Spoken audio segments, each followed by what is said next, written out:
bikin satu lagi ini ya. Nih, lagi-lagi Amerika top 3 teman-teman ya. Ini Amerika top 3 teman-teman ya. Amerika nomor 1 guys. Negara yang sering tercatat tinggi rasisme atau diskriminasi rasial. Yang pertama adalah negara Afrika Selatan, kedua Amerika Serikat, ketiga India, Rusia, Brazil, Prancis, Myanmar, Israel, Cina, Australia teman-teman. Lagi-lagi didominasi sama anak-anak teos. Aduh, ntar ya, aku cari lagi apa ya kira-kira ya. Aborsi itu di bawah ada minta aborsi katanya. Tapi sama kali mungkin ya dan pelecehan ya. Pak Polis sabar Pak Polis ya.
Assalamualaikum warahmatullahi wabarakatuh. Bertemu lagi dengan channel Kristologi Muslim, channel yang akan memperlihatkan diskusi dan debat lintas agama. Pada kesempatan hari ini, semoga kita semua dalam keadaan sehat walafiat, selalu diberikan kesehatan, dan segala macam urusan dilapangkan, dipermudahkan, dan dilancarkan seperti apa yang diharapkan, dan juga diberikan segala kecukupan ekonomi, rezeki yang berlimpah yang tidak pernah habisnya dari Allah Subhanahu wa Ta'ala. Di video kali ini masih seperti biasa, saya akan memperlihatkan diskusi dan debat lintas agama di mana nantinya apologet Islam dan oknum Kristen akan saling bertanya dan menjelaskan agama masing-masing. Yang mana kita akan bisa menilai mana agama yang benar-benar bisa diterima dan dipahami secara akal pikiran manusia yang berakal. Di video ini juga kita akan melihat diskusi dan debat Unirifa dan apologet Islam lain dengan beberapa oknum Kristen yang mana kita bisa mendapatkan ilmu dan pengetahuan tentang ajaran Islam dan ajaran Kristen. Dan bagaimana berjalannya diskusi ini, apakah akan berjalan tenang dan santun atau malah sebaliknya memanas, di mana biasanya oknum Kristen jika tidak sanggup menjawab pertanyaan dan juga tidak terima ajaran dan isi kitabnya dibahas, mereka akan emosi dan marah, bahkan sampai menghujat pribadi atau ajaran. Nah, daripada penasaran dengan diskusi dan debat ini, mari kita simak saja videonya sekarang. Dan agama kasih bernama Kristen, aku masih tunggu data kalian di mana agama kalian seperti ini penduduknya ya. Tolong tunjukkan sama aku satu saja data bahwa ada satu kelompok orang Kristen yang memperbaiki peradaban, menyelamatkan orang lain karena ngikutin Bible. Aku minta ya. Oke, Ida Royan monitor. Ida. Aduh, Ida. Nah, ini nih aku sepakat dengan berkat nih. Dari buahnya lah kalian akan melihat mereka. Betul. Kebiadaban rata-rata seluruh sebagian besar orang-orang Kristen sepanjang sejarah itu betul-betul buah kasih. Kasih mati.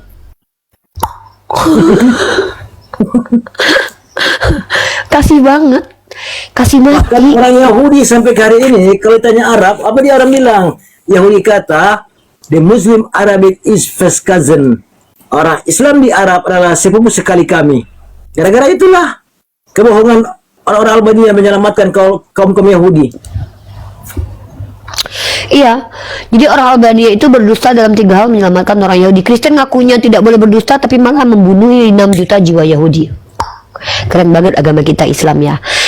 Nah, Dan kalian tahu tidak, sampai detik ini negara yang paling banyak mengganggu negara lain itu ya mayoritasnya Kristen, dan korbannya adalah negara Islam. Seperti kemarin W. Bush itu mengatakan ada senjata pemusnah massal di Irak, sementara mereka menghancurkan negara-negara Islam dengan malah menjadi David et Impera, ya, pengadu domba, padahal mereka yang domba gitu. Ini ada Yahudi ini. Ini bukan Yahudi ini. Panon. Ini dari Albania ini. Oh, ini orang Albania ini. Warahmatullahi wabarakatuh. Salam warahmatullahi wabarakatuh. Beda banget Kang Wan. Aduh, saya dibilang Yahudi. Saya kira Tristan doang yang bilang saya Yahudi itu. Bukan, Tristan. Aku tengok mana-mana hotel, aku tengok Pak Angon, kau tarik kaki atas. Iya. Tristan ngatain Pak Angon Yahudi. Iya, aduh. Kang Wan lagi. Sekarang musuh saya banyak. Yahudi itu kan Ya. etnik. Yahudi itu kan etnik. Etnik mana bisa kita disematkan ke etnik yang bukan kita. Jawanisme. Pak Angon ini Sundaisme, teman-teman. Dia etnik Sunda. Nggak bisa dikatakan Yahudi itu etnik. Kontrol kolesterol nih. Tuh pipi naik sudah Ini. tuh nih. Ah, itu naik itu berapa kolesterol itu? Ini asam. Iya tahu aku nih. Aku tengok. Buah apa tuh, Ti? Buah apa tuh, kayaknya mau nyobain? Ini buah muka Pak Angon. Asam kinoa. Kalau maksudnya asam kinoa. Ini Mas namanya manisnya. buah muka Pak Angon. Asam, kayak muka Pak Angon, asam. Asam-asam manis itu Pak Angon. Nah, terus nggak dari tadi dihina mulu. Kayaknya perasaan saya nggak banyak dosa hari ini, nggak bikin dosa kalau dihina sih. Ya udah, ditanggung Yesus aja dosanya. Berkat naik aja berkat. Gitu. Jadi inilah kadang kita lihat bagaimana kemudian saudara-saudara kita Kristen itu berupaya untuk mengatakan bahwa mereka ajaran kasih. Maka dari semua ini baru kejahatan inkuisisi, ya. Nanti aku akan tunjukkan kepada Anda semua kejahatan gereja Kristen yang dicoba untuk disembunyikan. Nah, seru. Tapi jangan hari ini, kita sisakan untuk besok. Nah, aku mau Nandar coba bikin tema baru, judulnya adalah Kristen agama kasih tanda tanya. Kristen agama kasih. Nandar bikin judulnya Kristen agama kasih tanda tanya. Nah, kenapa aku bertanya apakah Kristen agama kasih? Nah, iya, kenapa aku bilang begitu? Aku mau tanya, alasan Kristen dikatakan agama kasih itu apa? Ini ya, aku coba minta alasan. Aku minta kenapa Kristen itu layak dikatakan agama kasih. Kalau Islam ditanya, kenapa Islam layak dikatakan agama rahmatan lil alamin? Pertama, setiap ritual umat Islam apabila diterapkan itu menguntungkan penganutnya dan menguntungkan orang lain. Contoh jizyah. Jizyah itu menguntungkan kaum kafir yang dipimpin oleh Islam. Jizyah itu adalah uang perlindungan kepada mereka. Mereka mendapatkan perlindungan dari umat Islam. Mereka harus bayar jizyah. Dan kalau mereka tinggal bersama orang Romawi dan Eropa, itu mereka dapat pajak yang tinggi, 21%, 10%, 4%, gila banget. Nah, ada salah satu namanya Rabbi Maimunite. Kalau nggak salah Rabbi Maimunite ini ada di daerah Maroko, aku lupa di mana dia berada. Dia sendiri mengakui bahwa hidup di tengah-tengah orang Islam itu sangat menyenangkan karena orang Islam itu pajaknya kecil, yaitu jizyah itu.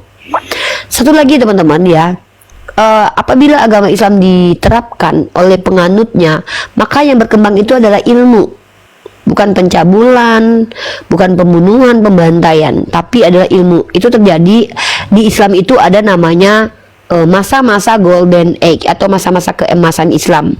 Muncul tokoh-tokoh seperti Al-Khawarizmi, tokoh-tokoh seperti Averroes, Al-Kindi, kemudian muncul Ibnu Sina, orang-orang yang keimanannya dan ilmu pengetahuannya sejalan. Tapi teman-teman bayangkan, kalau di Kristen itu ada tokoh-tokoh seperti Agustinus yang melegitimasi pembantaian dan paus-pausnya yang bahkan mengerikan doktrin-doktrinnya, yang doktrinnya itu merusak peradaban, seperti Paus Alexander ke-6, Paus Alfonso ke-5, kemudian Agustinus yang melegitimasi inkuisisi, kemudian patriark gereja mereka, dan Martin Luther dengan pemikirannya yang membenci kaum Yahudi, Zwingli yang membakar orang-orang Anabaptis, dan juga John Calvin yang juga tidak menyukai orang-orang Anabaptis maksudnya. Nah, lucunya tokoh-tokoh yang kejam ini adalah tokoh-tokoh utama di agama Kristen. Dan hebatnya lagi, tokoh-tokoh ilmuwan di Islam ini itu muncul karena mereka itu adalah orang-orang yang mengkaji Al-Quran dan mempelajarinya dan kemudian mengembangkannya, teman-teman. Inilah kataku, kalau Islam itu semakin tinggi akan muncul ilmu pengetahuan. Silakan. Haleluya. Haleluya. Haleluya. Waduh. Oke, pasien selanjutnya. Mana ini pasien-pasien kok pada takut semua naik ya?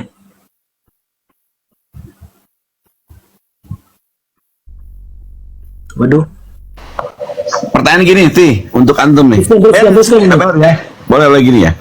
Ti, kalau kita mau jujur ya, mungkin masa-masa kita di Zoom ya kan, mereka begitu bernafsu loh nemuin antum debat dengan Kang Nandar ya kan, atau dengan Bang Juma. Sekarang kok cenderung ya, mereka emang menghindar. Apa antum berubah passion atau emang mereka yang gerah gerah ya, khawatir dengan antum sendiri, Ti, Kang Nandar? Kalau analisa sendiri tuh, sebenarnya mereka itu kalau aku lihat menyadari kalau aku ini adalah bunda gembala mereka.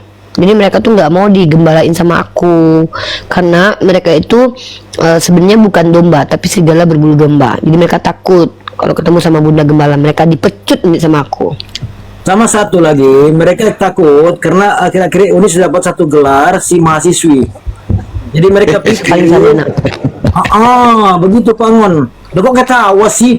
Aku berdarah sih loh. Kan? Nih, saya terus terang, kalau saya di sini emang jarang loh ada orang naik, sekali naik orang-orang itu ya. Bahkan sampai saya kemarin lucu juga, ini orang sampai dibayar loh. Nanya, lu kasih 20.000 ini apa-apaan sih gitu kan? Dulu begitu nafsunya, sekarang sampai dibayar loh oleh Utiripa ini. Dan lusunya lagi, mereka seakan-akan nggak tertarik apa-apa ya. Saya nggak tahu, dan agak repot saya memaknai perjalanan sekarang ini tuh. Kenapa ya Oten ya? Bingung deh. Saya aja ya Kang, Mereka yang cuma biasa bisa di bawah aja tapping. apa emang udah habis narasi kali ya? Mereka udah benar-benar terpatahkan semua kali ya? Bukan. Mereka tuh terguncang sama Edis. Kan Edis ini kan anjing aku, mereka anjingnya Edis. Edis menggonggong mengikuti majikannya, yaitu aku. Kan ajaran aku yang dibawa Edis terus. Apa itu? Yesus bukan Tuhan, ajaran kita, ajaran umat Islam. Penyalipan karya iblis. Dibisiakan terus sama Edis. Edis itu anjing kita, dan mereka adalah anjingnya Edis. Jadi mereka nggak mungkin ya, tuan pertamanya nggak mungkin dihianati ya. Tuan yang dia deket aja dia nggak bakalan berani, apalagi tuan yang utama kan, bosnya dari bos kan, raja segala raja kan, berarti Mereka tuh raja segala raja. gini nggak? Nih, dengarkan baik-baik nih. Terbukti kalau Edis itu anjing aku. Pertama, apa yang diajarkan Edis itu adalah ajaran kami semua. Capek-capek aku 7 tahun mengabarkan, woi ngapain kalian ikuti penyalipan karya iblis, diajarkan sama Edis sekarang. Bener. Woi ngapain kalian tuhankan Yesus itu punya Tuhan, dia hamba Tuhan, diajarkan sama Edis. Capek-capek kami bilang, woi tertunggal buang ke tong sampah. Alhamdulillah kemarin baru dibilang Edis, kalau kita buang Tritunggal ke tong sampah, kita ikuti Yesus, kita masuk surga. Itu yang coba kami ajarkan bertahun-tahun, akhirnya berhasil juga diserap sama Edis. Terus kata Edis bilang begini, Yesus itu hanya berkuasa di bumi. Waduh, Masya Allah, itu adalah ajaran kami semua. Dan ternyata Edis itu menggonggong tiap hari. Iya, menggonggong tiap hari mengajarkan ajaran kami. Tiba-tiba pengikutnya malah menggonggong kepada kami. Kenapa? Memang kan pengikut Edis atau headernya kan nggak tahu diri semua rata-rata. Saya agak sedikit membenarkan pernyataan si Rudi Yohanes, mengatakan yang cenderung deket ke mualafnya si Edis, dia bilang gitu kan. Yang tol itu ya para herder-herdernya itu, ya. Ketika Edis hari terkesan menyerang Islam dengan narasi-narasi kocaknya dia, gitu. Tapi dia juga ketika dia menjelaskan tentang keyakinan dia, ya tadi Islam banget gitu kan, kita banget, gue banget gitu kan. Itu yang saya temukan, Ti. Tapi juga antum juga harus tahu banyak sekarang komal-komal kecil yang pemikirannya juga, saya nggak tahu lah dia cinta Edis atau enggak, saya nggak tahu. Cuma mereka udah mulai ya sejalan dengan penjelasan dari kita. Tapi mereka mungkin malu-malu ya untuk menyatakan ya saspat dan Islam, mungkin malu-malu. Kenapa? Kemampuan saudara kita selain antum dan teman-teman ya, orang-orang baru lah ya, saya bukan orang kecil. Orang-orang baru pun narasinya udah pada hebat. Mungkin antum akan kalah siapa itu Panglima Muda L. Ya. Saya harus jujur, kita harus jujur kan. Ada orang baru, mereka belum kita kenal, tapi mereka udah mempertontonkan gitu loh, kehebatan narasinya, keakuratan lah. Bahkan antum tahu Kang Chan kan? Kang Chan bukan nggak pernah ketemu di Zoom kan? Bagus loh, saya salut kita teman-teman. Dan ini juga peluang bagi teman-teman. Ini ada 100.400 ya. Itu ada slot peluang kalian untuk bisa akselerasi. Kalian bisa berbuat itu gitu kan, untuk mengganti-gantikan kami. Dan ini Allah akan memberikan cahaya apa ya istilahnya. Benar sih, kita nggak salah kan? Kita ingin mereka pun ada seperti Kang Chan, L, atau mungkin Utripa baru lah ya gitu kan, yang akan menggantikan kami tidak akan selamanya hidup. Kami juga butuh kalian. Islam perlu orang-orang ke depan. Saya malah berkeyakinan gini, kalau besok Islam Allah percayakan untuk memimpin, maka orang-orang terpilih inilah yang akan jadi pemimpin. Orang-orang yang kita kenal lah yang kita akan memimpin kita kan, gitu. Kalau saya agak jauh berbicara politik, terus gimana bisa saya percaya kepada orang yang tidak kami kenal kan? Oh, Tiripa punya program ingin mencerdaskan anak bangsa, ingin berbagi, punya harta sedikit, ini kan satu yang baik, bagus, siapa dan benar. pemimpinnya Pak Angon? Kenapa? Siapa apologet yang cocok jadi presiden? Siapa apologet yang cocok jadi presiden? Aduh, saya nggak berani ngomong. Saya termasuk orang yang nggak mau saya. Nggak mau jangan dipaksa aku untuk berkata. Ya teman-teman di bawah, kira-kira kalau di antara apologet yang cocok jadi presiden siapa? Blender. Kores, saya setuju Kores. Saya setuju Kores. Aku setuju Blender. Enggak, saya setuju Kores. Blender. Kemampuan dia untuk menjadi anak muda, wawasannya oke, terus toleransi dia paham, dia begitu paham, ngerti bagaimana rasa, mampu menempatkan siapa ini orang, tidak ada besar kepala. Itu Kores. Kalau boleh saya menit, semoga saya tidak salah ya. Kalau aku nggak ada yang cocok jadi presiden satupun. Nggak. Ada lah, kita harus jujur lah, harus ada. Enggak. Aku jujur, aku ini jujur. Nih aku sebutin ya. Tuh Kores Gen Z bagus. Enggak.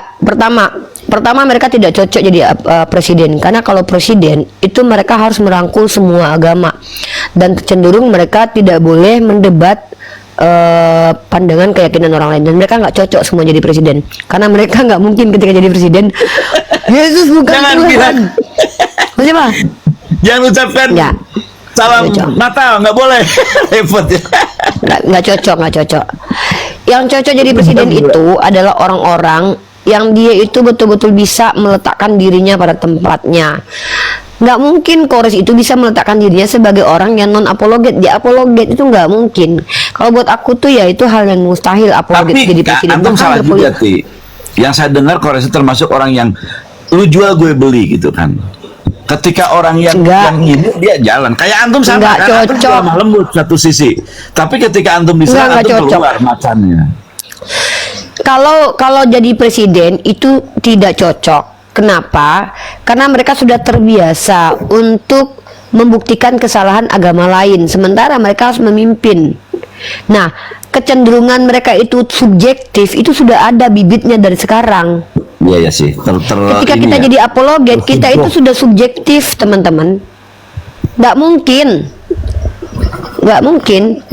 Tapi kalau jadi wakil presiden mungkin bisa lah, karena kan diam aja gitu.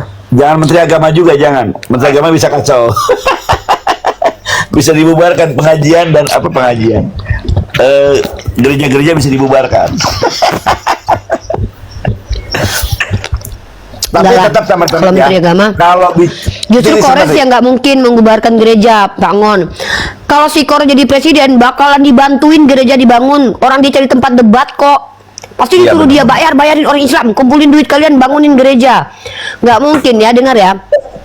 Sempat apologet Islam jadi menteri agama, yang ada bukan malah dihentikan gereja itu dibangun, malah disupport. Kenapa? Ya kita butuh tempat mendebat orang, ya gereja lah tempatnya. Kita cari tempatnya mana gereja-gereja yang dibangun. Enggak, pasti Mempersiapkan itu disuruh fasilitas bangun, itu malah ya. dibantu.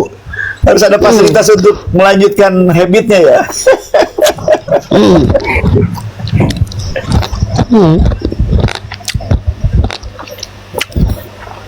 Gitu. Aku sempat jadi presiden misalnya atau jadi menteri agama. Aku suruh orang Islam bantuin orang Kristen bikin gereja, tapi dengan syarat apa itu?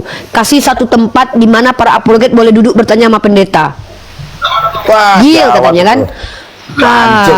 Langsung lah Udah, setiap bubar mereka khotbah Yesus berkata, saudara-saudara, akulah jalan kebenaran dan hidup, tidak ada yang bisa sampai kepada Bapa kecuali melalui aku. Pas ada kursi duduk Unirifa di situ kan, pendeta tanya, itu pernyataan jujur atau pernyataan bohong? Itu pernyataan jujur, karena Tuhan kita tidak mungkin berbohong. Ya kalau memang itu jujur, kenapa ada yang sudah ke Bapa tanpa Yesus? Siapa menurut kamu Unirifa? Elia sama Henok? Baca dia datanya. Anda ya benar telah juga ya. mengganggu Roh Kudus. Anda telah mengganggu Roh Kudus. Anda tidak layak di sini, jangan bertanya. Keluar kau, katanya kan. Pendetanya langsung kesurupan. Kurabasi katanya. Pura-pura pingsan. Antum yang diamankan keluarkan ya orang, katanya gitu. Syarat keluar. Bentar dulu. Assalamualaikum, Mam Rizky. Mam Rizky, tolong buka mute. Assalamualaikum, Nanti Mam Rizky.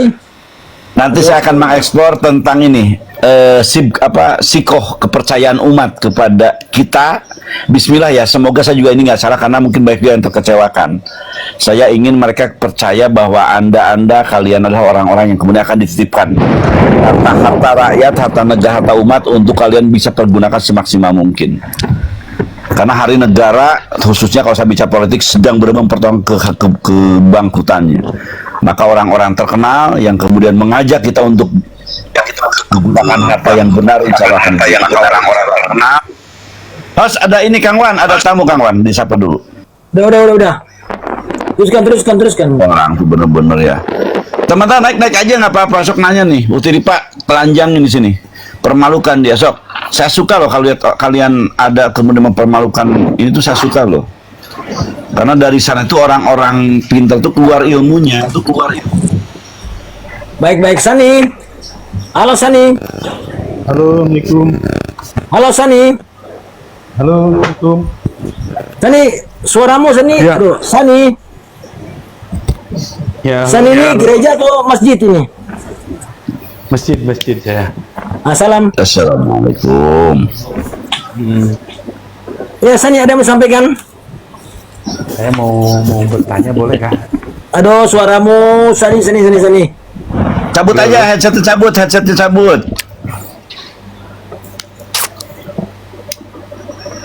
Teruskan Pangon. Ya, saya nasi gini loh. Yang mana tadi ya? Saya mau menjawab di bawah apa mau narasi Ti? Bismillah teman-teman ya. Kalau saya sih berharap ya, di antara kalian yang selain kepandaian, kepiawaian kalian, terlihat kecerdasannya, kemampuan bernarasi, kemampuan mengajak, menyeru manusia untuk berpikir benar, cerdas, itu insya Allah ada pada kalian. Dan ini jam terbang udah kalian lakukan, ya kan? Kepercayaan Bismillah, saya yakin bahwa ada mudahnya telah Allah berikan kepada kalian semua. Ya, masuk kalian ya, kalian yang sedang berapologet. Maka hari ini anggaplah kawah canda di muka pelatihan kalian untuk kemudian meluruskan niat, ya, bahwa kalian akan terkenal, akan dikenal, akan diakui, akan diterima oleh umat. Maka jangan sekali-kali kalian mengkhianati, itu mungkin pesan saya, bukan pesan umat ya, gitu kan. Karena hari ini udah mulai untuk ke depan mereka-mereka yang sedang kecewa dengan pemerintahan, kecewa dengan pemimpinnya akan harus beralih ke siapa? Ke orang-orang yang secara pembicaranya benar, lurus. Apalagi tadi ya, udah mulai dipercaya megang uang, udah dipercaya ketika ada kalimat, Pak Angon tolong, jangan ini biar ke orang lain. Kita bisa istiqomah, tidak membocorkan apa yang menjadi aib-aib orang. Ya, itu saya lihat ke depan harus ada, Kang. Ya, dan ini begini kan cara terkenal itu kan, Rasulullah juga begitu, sahabat-sahabat Rasul juga begitu. Yang kelak menjadi seorang pemimpin siapa? Kalau bukan sahabat Rasul dekat. Ya kan kita tahu ada Umar bin Khattab, ada Abu Bakar, itu orang-orang terdekat zaman Rasulullah. Gitu kan. Walaupun mungkin nanti nggak perlu ada pemilihan, ya mereka akan dengan sendirinya. Gitu. Oh, jadi Pak, mungkin antum harus siap-siap menjadi menteri Ya. ini, menteri kebidanan. Nggak mau. Baik teman-teman ya. Aku akan nunjukin teman-teman, bentar ya. Aku akan tunjukin sama kalian negara-negara penikmat uang judi online. Pertama, ini negara penghasil uang dari judi online legal dan diatur. Pertama adalah Inggris atau United Kingdom. Judi online itu legal dan diatur. Operator wajib berlisensi UK Gambling Commission. Negara mendapat uang dari pajak operator dan lisensi. Jenis seperti sportsbook, kasino online, poker slots. Yang kedua adalah Malta, salah satu pusat judi online dunia. Banyak perusahaan judi global berbasis di Malta. Negara mendapatkan pajak dari perusahaan biaya lisensi Malta Gaming Authority. Gibraltar, surga lisensi judi Eropa, pajak rendah tapi volume besar, banyak operator besar berbasis di situ. Isle of Man, wilayah otonom Inggris, lisensi judi online internasional, pendapatan negara dari pajak regulasi. Curacao sangat populer untuk kasino online internasional. Kemudian Filipina melalui PACCOR. Kemudian Australia, judi online legal terbatas. Amerika Serikat sebagai negara bagian, dan New Jersey, Nevada, Pennsylvania, pajak judi online sangat besar, miliaran USD. Singapura, ya, dan negara yang melarang judi online, mau tahu negara apa? Indonesia, Malaysia, Arab Saudi, Pakistan, dan Iran. Itu negara Islam, guys.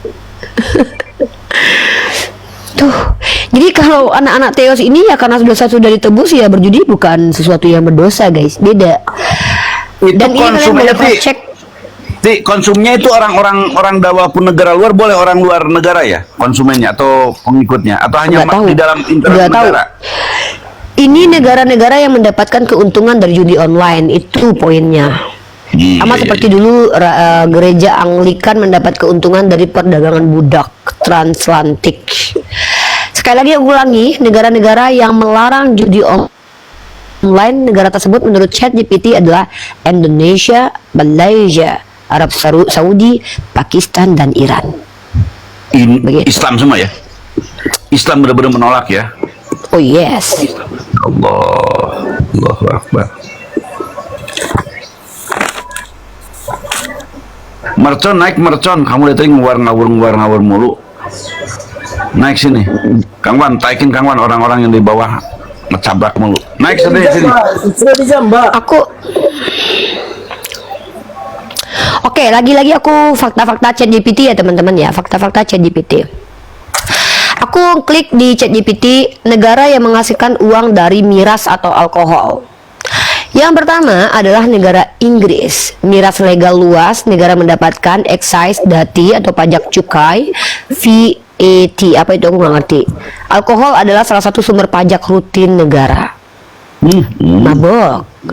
Yang kedua adalah negara Perancis, negara produsen dari wine, champagne, dan keuntungannya dari pajak dan ekspor. Negara ketiga adalah Jerman, produsen besar yaitu bir, teman-teman. Lanjut, negara Amerika Serikat, pajak federal dan pajak negara bagian. Industri alkohol bernilai ratusan miliar USD. Jepang, penghasil sake, whisky, dan pajak alkohol penting bagi APBN. China, produsennya besar, baijiu. Rusia, produsen vodka. Korsel, produsen soju. Thailand, pajak miras tinggi. Singapura, pajak alkohol sangat tinggi. Kenapa nggak ada? Oke, negara yang melarang atau sangat membatasi miras adalah Arab Saudi, Iran, Pakistan, Indonesia, Brunei Darussalam. Oh my god, this is cool, man. Jadi Gimana ya mau mengatakannya ya? Kita fakta-fakta ChatGPT aja yuk guys. Nah,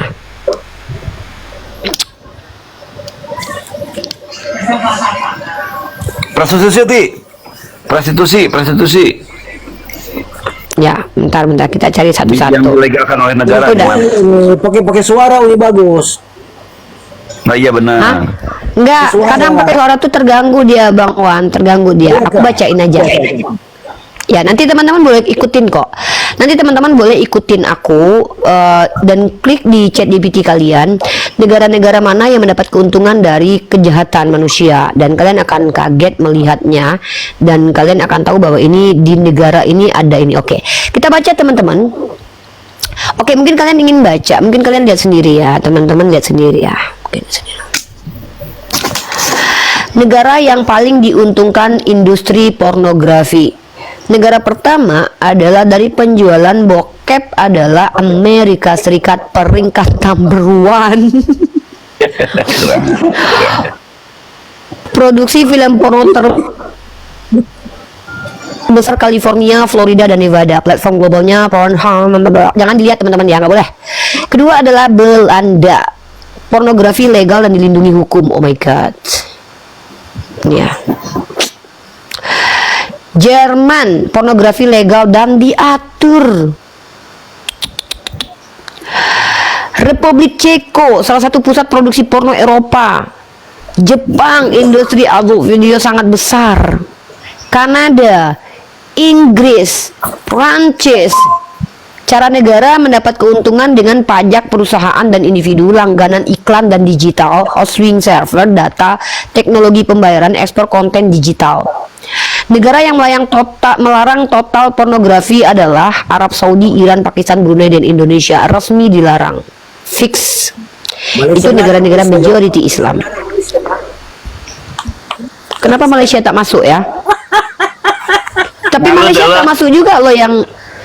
Tapi Malaysia juga tidak masuk sebagai yang melegalkan loh. Yalah memang. Tapi kenapa Malaysia tak masuk sebagai? Curang itu chat. Mayonesa. Coba kita ini ya, kita satu lagi nih. Ya mungkin satu yang di Indonesia lah Kang. Tak, mungkin tidak ada statement mungkin. Karena tidak, kenapa mau diharamkan memang tak pernah ada. Mungkin begitu di Malaysia. Diuntungkan Kata si saja dengan curang gitu. prostitusi. Curang di GPT. Teman-teman silakan cross check aja ya. Kita yang jelas kita lihatkan bahwa majority negara yang betul-betul diuntungkan dengan kelakuan biadab manusia itu justru di mana. Nanti aku akan tunjukin sama kalian negara-negara mana saja ya. Nah, jadi kita lihat negara-negara yang nih. Oh, karena aku ada di sini. Oh gitu. Karena kan aku terdaftar di sini. Makanya oke. Ini nih kita lihat ya. Kita lihat lagi teman-teman ya. Judul udah tadi. Sekarang negara-negara yang diuntungkan dari ini guys. Negara yang diuntungkan dari prostitusi. Pertama adalah Jerman, salah satu terbesar. Prostitusi legal dan diatur negara. Pekerja SKS wajib daftar bayar pajak. SKS, Oh my BPS-nya. Iya. Iya. Industri pantesan mereka kaya-kaya ya karena hasil jual vagina. Belanda, prostitusi legal sejak lama.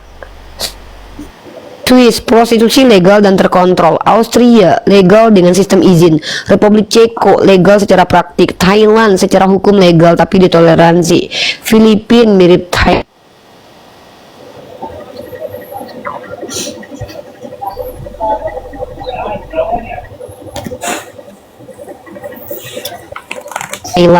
Jepang, negara yang melarang total prostitusi adalah Arab Saudi, Iran, Brunei, Afghanistan, dan Indonesia. Lagi-lagi majoritinya Islam. Wah, Malaysia tak lagi nampak. Kang Wan kasihan. Negara terbuang Kang Wan. Bukan, dia tak ikut. Kasihan deh lo. Enggak, satu nomor di bawah Indonesia itu, Ti. Cuma dia mungkin cuma 5 terbesar aja, the best 5 mungkin. Kang Wan, ngambek belum? Gak adil GPT itu. Oh, ini nih. Nah, ini nih. Bagaimana dengan Malaysia? Secara hukum prostitusi ilegal di Malaysia. Nggak boleh. Allahu Akbar. Kanun walillahil keseksaan penal code, ya. Kanun keseksaan penal code pasal 372 373 melarang persundalan, mucikari dan eksploitasi seksual di Malaysia.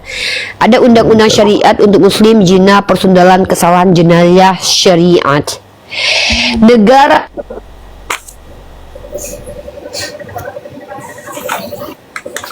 secara dari prostitusi.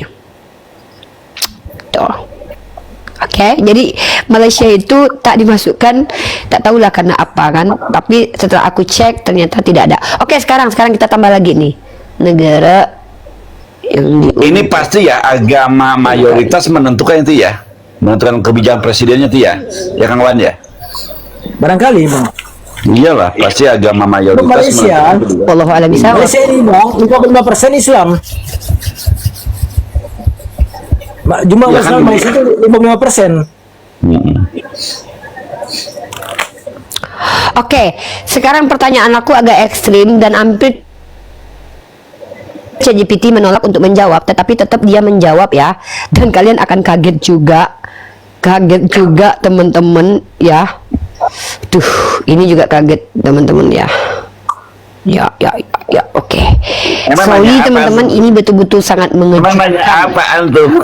Negara yang diuntungkan dari narkotika yang dilegalkan dan diatur. Kan ini kan pertanyaan yang ekstrim, kayaknya kan nggak mungkin ada negara yang melakukan hal itu kan. Tapi ternyata jawabannya ini teman-teman. Mana. Negara yang diuntungkan dari narkotika yang dilegalkan dan diatur. Dan number one is Kanada, ganja legal nasional. Negara diuntungkan dari pajak penjualan. Yang kedua Amerika Serikat, anjing, beberapa bener-bener negara ya. bagian, Uruguay, Belanda. Pokoknya Belanda ikut. Pokoknya Amerika ikut semua keuntungan dari Mereka penjualan. Belanda dari tadi ya. Nempel Itu kan terus ya. jamaahnya. Itu kan jamaahnya. Penjualan bokep. Apa? Jamaahnya. Jamaahnya Amerika itu Belanda itu. Menuju. Ini jemaah Thailand. Jadi gini loh, maksud aku itu gini loh Bang Wan sama Pak Angon ya. Lucunya Amerika nih ikut semua loh. Lucunya Amerika nih ikut semua gitu loh. Nih. Begini Uni. Tapi enggak sekarang gubernur udah ini Kang Wan, gubernur udah dari Islam insya Allah perubahan akan terjadi kayak Indonesia nanti. Itu kan cuma untuk Nih. Coba nih. Coba tengok nih. Bang Wan. Coba tengok nih apa kata ChatGPT nih. Apa kata ChatGPT tentang narkotika? Nih coba lihat nih. Nih, baca nih. Negara muslim mutlak haram, hukumnya berat, penjara lama, hukuman mati beberapa negara. Alhamdulillahirrahmanirrahim. Tuh, Islam jelas menolak teman-teman Iten, Kosren, Orten, denger tuh. Ya, jadi kalian harus bersyukur ada bersama orang-orang Islam. Jangan playing victim lu nyari-nyari kesalahan Islam, lihat tuh. Karena kalian bersama dengan kami bergesekan dengan Ada lagi. Tenang, masih ada satu lagi. Dan kalian akan lihat ini juga akan kaget dan akan berdecak-decak, astagfirullah gitu ya. Ini tapi abis ini kita ganti pertanyaannya teman-teman ya.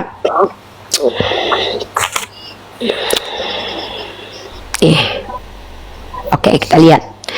Tapi tetap kita harus jujur ya, ada satu negara Islam ya, ada satu negara Islam. Tapi kita lihat ini. Mari kita lihat.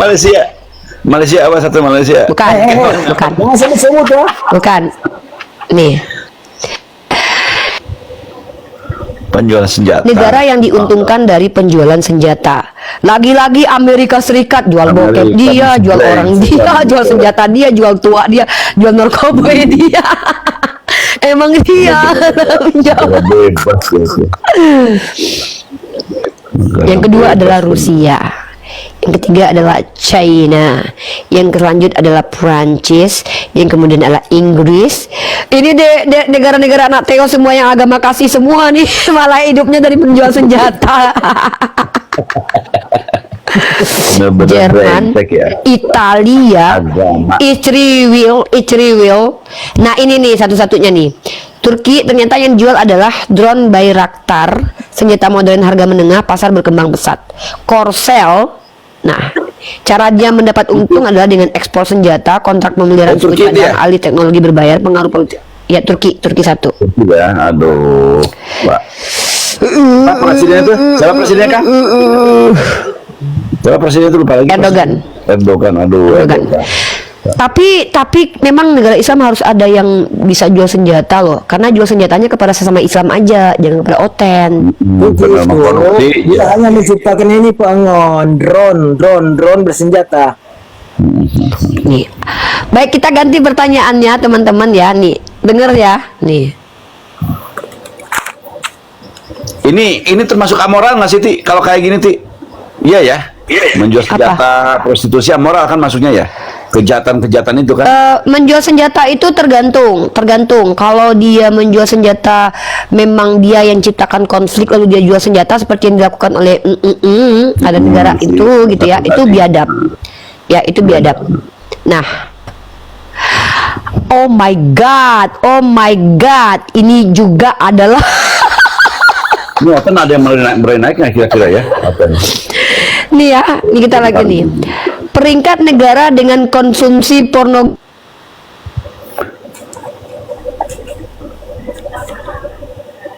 Kok melek sih? Online. Nomor satu Amerika lagi. Amerika lagi. Doyan ya Amerika ya? Doyan banget Amerika, dia yang bikin bokep, dia yang nonton juga.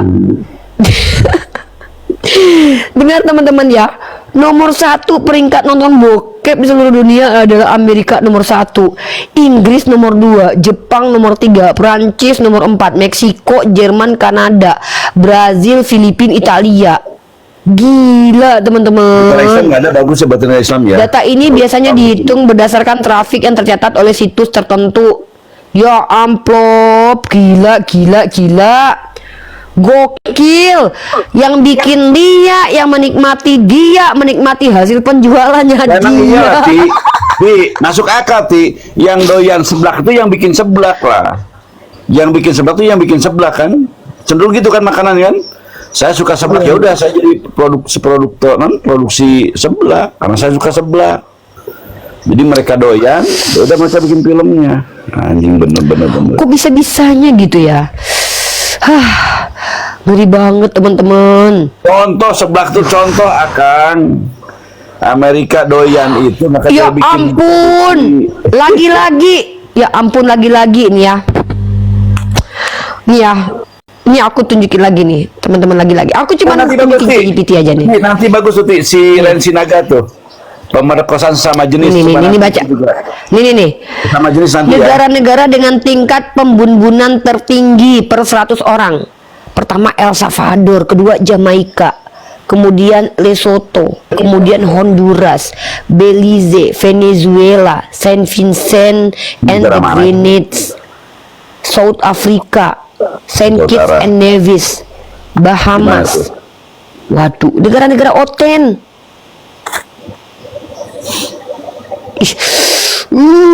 Ya ampun. Omreng nih, nanti omreng deh.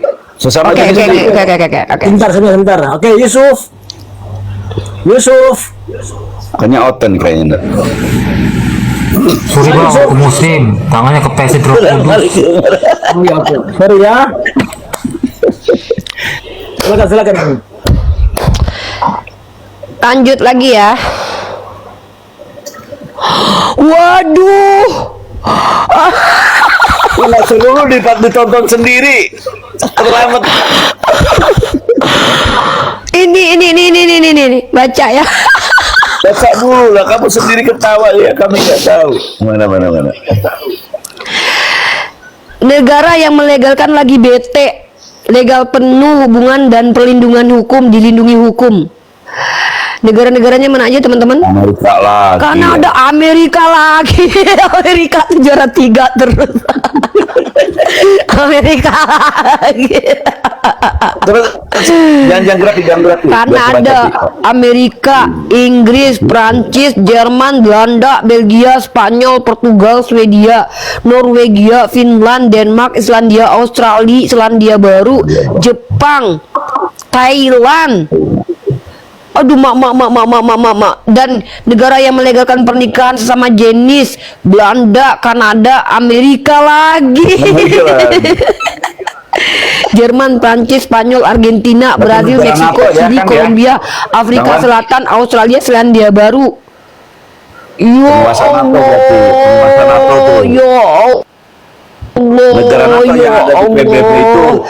Negara langsung yang ikut. melegalkan hubungan week-week, ini loh, negara yang melegalkan hubungan week-week tapi nggak nikah, tapi mereka dibolehkan week-week sesama mereka. Jepang, Republik Ceko, Yunani, Italia, Hungaria, China. Mana, Mas? Selama mereka mana, Ti? negara yang melarang Oh, selama mereka. LGBT. Nih, tengok nih. Oh, iya. Negara yang melarang LGBT, negara Muslim, Arab Saudi, Iran, Afghanistan, Qatar, Kuwait, Pakistan, Malaysia, Indonesia. Malaysia Pak. Indonesia tidak secara nasional, tapi daerah tertentu melarang. Belum ada undang-undangnya kayaknya Indonesia. Kalau Malaysia mungkin udah ada.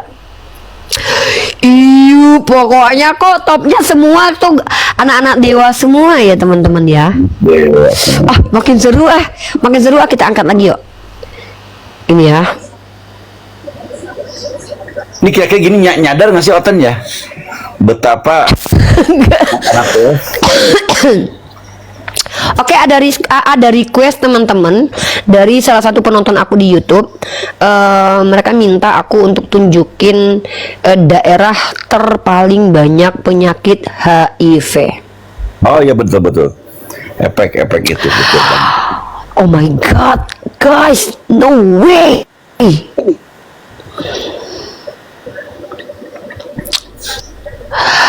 Satu Afrika Selatan, kedua Nigeria, India, Mozambik, Tanzania, Kenya, Uganda, Zambia, Zimbabwe, Mozambik. Apa semua ini benar. Oh ya Tuhan.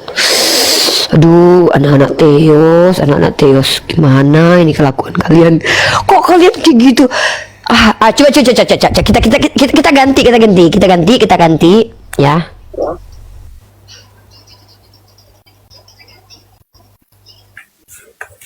Ya, kita ganti. Ganti pertanyaannya. Kita ganti pertanyaannya.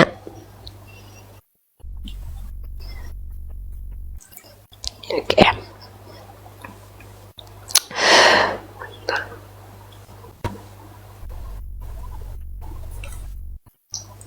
Parah banget ya. Ngeri banget ya guys. Kenapa Oteng malah mendominasi semuanya teman-teman?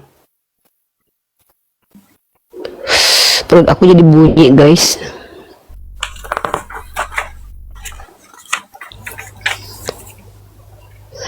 Apa ya? Ada yang mau request teman-teman? Oke. Ini oke, terima kasih. Ini masing-masing yang ekstrim dulu ya.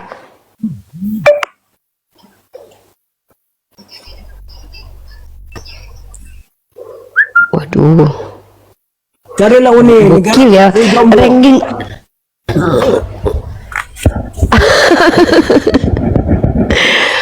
Waduh, ya Allah. Astagfirullahaladzim. Apa lagi itu? Ya Allah, ini loh ya Allah ya Tuhan. Ini loh.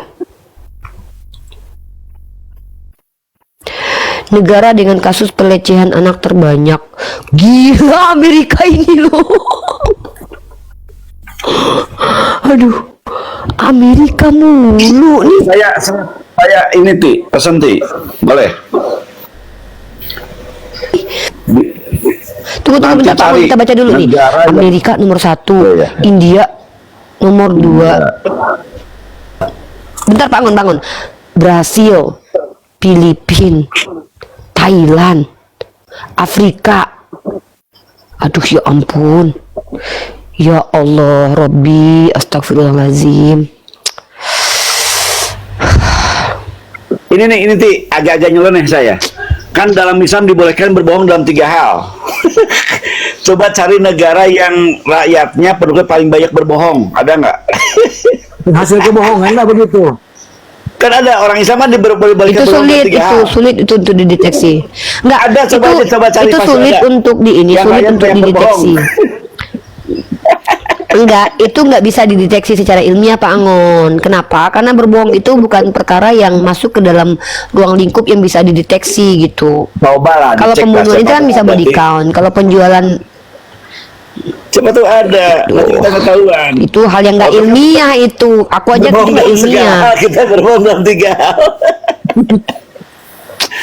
Kang, ada yang minta Pak naik Angon tuh. itu nggak Kang, ilmiah. ada yang minta naik. Kang host, Iya. nih, tinggal mau minta naik. Itu kan ChatGPT aja bilang itu nggak bisa dideteksi. Apa aja Oh, iya, dulu iya, gitu loh. Contohnya kayak Berarti bukan apa kejahatan gitu. lah ya? Karena bukan masalah sulit dideteksi gitu loh deteksinya.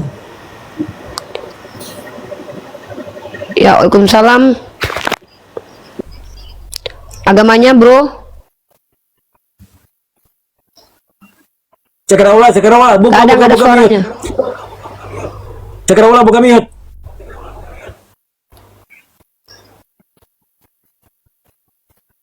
Malam. Mute-nya dibuka Pak Cakrawala. Malam Pak Voice. Cakrawala nggak kedengaran suaranya. Oh, nanti aborsi itu nanti aborsi minta dibahas nanti. Coba kamu dulu dah. Cakrawala. Ya, dengar nggak suaranya? Masjid atau gereja? Ka'bah, Ampun, ini Hah? Ka'bah. Oke, kalau Ka'bah di bawah dulu ya. Astagfirullah. Voice of oke. Ini Quran. lagi nih terakhir. Ini Kristen. Ya. Voice ini Kristen. Sebelum nanti dia ngobrol sama aku, nih aku tunjukin satu lagi nih ya. Nih, Ya, lagi-lagi Amerika top 3 teman-teman ya. Ini Amerika top 3 teman-teman ya. Amerika nomor 1 guys. Negara yang sering tercatat tinggi rasisme atau diskriminasi rasial. Yang pertama adalah negara Afrika Selatan, kedua Amerika Serikat, ketiga India, Rusia, Brazil, Prancis, Myanmar, Israel, Cina, Australia, teman-teman. Shh, lagi-lagi didominasi sama anak-anak teos. Aduh, ntar ya, aku cari lagi apa ya kira-kira ya. Aborsi itu di bawah ada minta aborsi katanya. Tapi sama kali mungkin ya dan pelecehan ya. Pak Polis sabar Pak Polis ya. Ya Pak Polis silakan aja sambil kita ini. Palestina itu bukan orang Palestina yang rasis teman-teman, tapi Zionis di situ karena mereka membunuh etnis itu ya. Waduh, silakan. Amerika Pak Angon nomor 1 negara terbanyak aborsi. 900.000 sampai 1 juta aborsi per tahun loh.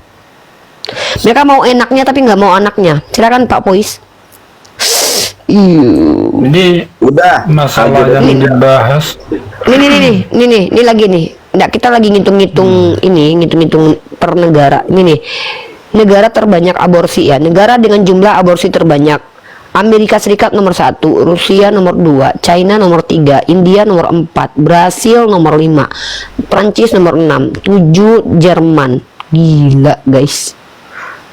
Luar biasa prestasinya anak-anak teos ya. Bayi mau enak, nggak mau Apa anak Pak? itu ya. Kita kan lagi membahas kejahatan gereja sama versus kejahatan pondok pesantren. Nggak ada yang Kristen yang naik. Terus kita bahas lagi dari buahnya lah kalian mengenal orang tersebut. Nah kita lagi memperlihatkan buah-buah manusia. Contoh kita buktikan per negara bukan per orang gitu. Karena per orang itu kan nggak adil. Kita buktikan per negara gitu loh. Terima kasih. Kalau saya menanggapinya seperti ini, Bunda. Ada satu agama ya, kalau dibuat peraturan itu ketika umatnya menaati, berarti dia menaati apa yang tertulis sesuai dengan peraturan yang berlaku di kitab itu sendiri kan begitu. Tetapi ada juga agama ketika dibuat peraturan itu dia tidak melakukan ada dua jenisnya, ada dua jenis dia. Dibuat peraturan untuk dilanggar, ada peraturan dibuat untuk dilanggar. Nah, kalau saya menanggapi seperti ini, apakah kembali ke Kristen itu ya? Ya judul ya, Kristen agama kasih. Jelas, kalau menurut Alkitab, Kristen mengajarkan tentang kasih. Kalaupun ada pelanggaran di dalamnya, itu salahnya oknum, bukan salahnya pengajaran, bukan salah kitabnya, kan gitu. Oke, Pak Jadi Fois. kalau- Tadi Pak Fois mungkin baru masuk. Mari kita duduk berdiskusi dengan jujur dan objektif, bukan menggunakan doktrin dan pembenaran. Siap nggak? Saya layani 1 jam. Apa-apa?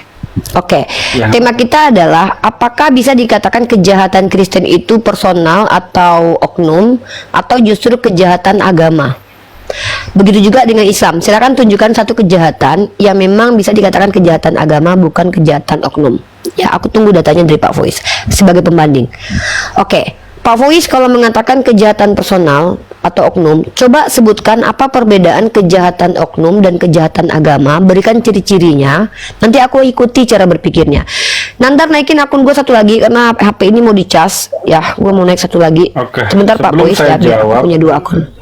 Ayo kasih naik nih, biar oke. Oh ya. Bentar ya.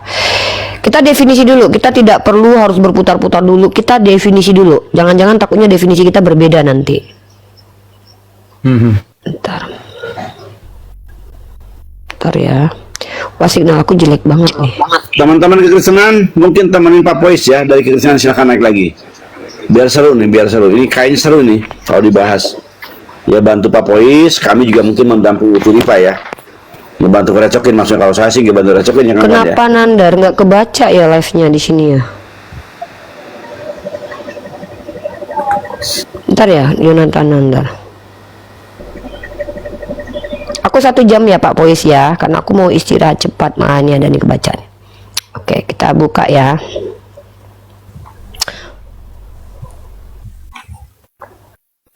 Aduh, malah keluar aku dari sini. Aduh, sorry, bentar, aku salah nih. Ya elah. Maaf, aku salah. Lalu keluar. Maaf teman-teman yang di YouTube, aku tadi salah ambil akun. Aku ambil akun yang lagi live streaming di YouTube. Jadi tadi aku kepental.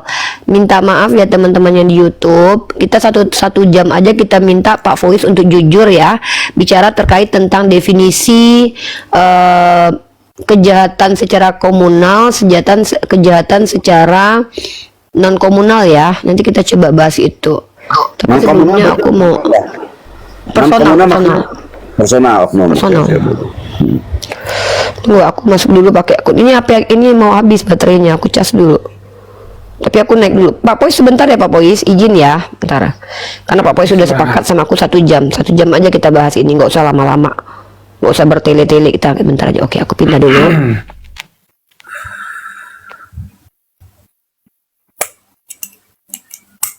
Aduh.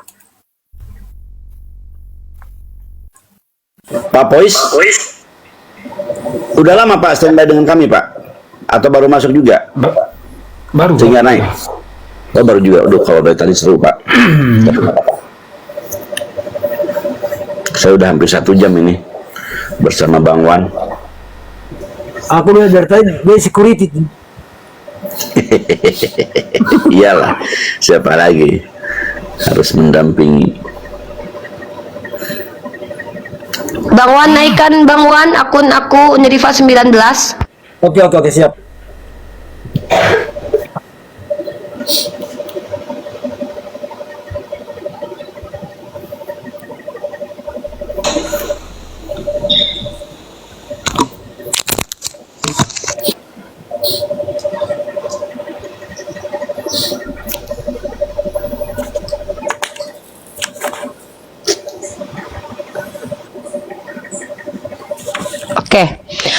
Oke, kita Bang Wan ini besarkan Bang Wan, yang Unirifa kecil, Unirifa 14 kecilin aja. Oke, sekarang kita bahas satu persatu Pak Fois. Nanti Pak Fois tunjukkan satu kejahatan komunal umat Islam yang diakui, terbukti secara sejarah dan ada legitimasi ayat dan dalil dilakukan oleh tokoh yang betul-betul pakemnya agama tersebut. Aku mulai satu persatu tunjukin kepada Pak Pois ya. Salah satu kejahatan yang tidak bisa dikatakan sebagai kejahatan personal atau oknum di agama Kristen adalah inkuisisi Gereja Katolik dan Protestan. Lawan double, kenapa tidak bisa dikatakan kejahatan oknum? Pertama, ada ayat yang digunakan oleh santo atau orang yang dianggap sebagai petinggi gereja yang disebut dengan yang dipanggil dengan gelar santo, yaitu Santo Agustinus. Saya akhiri diskusi dan debat para apologet Islam yang telah memberikan kita ilmu dan pengetahuan tentang ajaran Islam dan ajaran Kristen. Semoga ilmu yang kita dapat dari diskusi dan debat ini dapat membentengi kita dari pemutatan yang mana pada saat sekarang banyaknya misionaris-misionaris mencari muslim yang awam untuk dimurtadkan. Saya akhiri video ini. Terima kasih kepada saudara-saudari muslim semua yang telah mengikuti diskusi ini sampai habis. Sampai ketemu lagi dan nantikan video-video diskusi dan debat apologet Islam selanjutnya. Assalamualaikum warahmatullahi wabarakatuh.